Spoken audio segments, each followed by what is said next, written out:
Hey everybody, Matt here with Angry American Dads.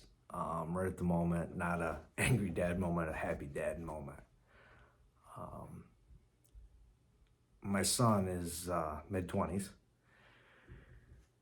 A few years ago, had a series of issues. Nothing too crazy, just didn't want to follow the rules and different bullshit about the house because we were letting him stay at the house. While he kind of got his life straightened out and tried to get going, because we know today it's not easy getting going being a young kid. He's not college educated. He works with his hands. He works in the trades. He's got a good job, very good job, makes good money, but he has to travel for it. We live in the communist state of New York, and he has to travel and work mainly down in Georgia.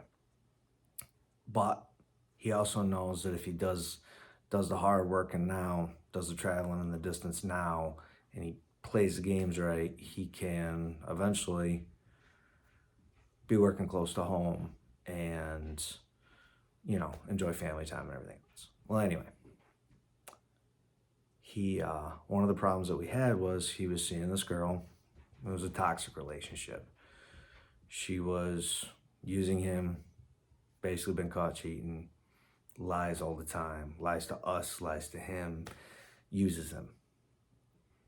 So finally, he had enough and he broke it off. And I know it sucks. Breakups really do suck. But it was funny. We had a conversation and I told him, I said, as much as it sucks, I'm proud of you. You did the right thing. And I know sometimes the learning curve can be a little bit, but I'm proud of you.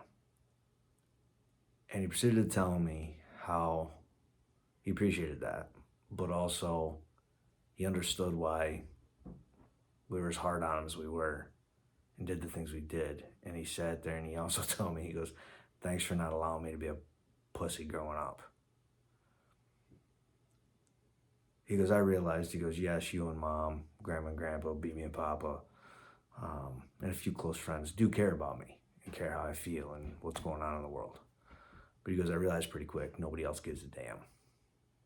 And I also realized that if you get knocked down in the world, just like you've told me all along, there isn't going to be anybody there to pick you up. And eventually those people you care about end up going away. They end up dying.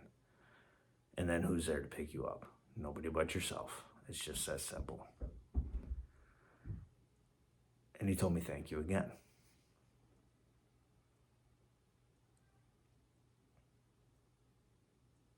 I gotta admit, I'm proud of that boy.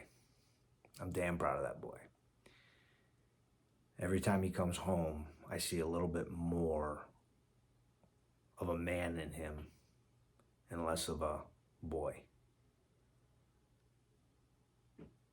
There were times I questioned it, but I think we're doing all right. And I'm very proud of him. So, bud, if you ever watch this, again, super proud of you. Take your time when it comes to the next relationship. Pick a good one.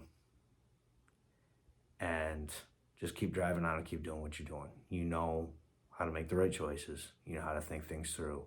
And you got a hell of a work ethic. I know you're going to do fine. So for all you other dads out there, just realize there is hope. And if you play your cards right and you stick to your guns, eventually your kids listen and eventually they'll figure it out. Every once in a while, some don't. But for the majority, I think they do.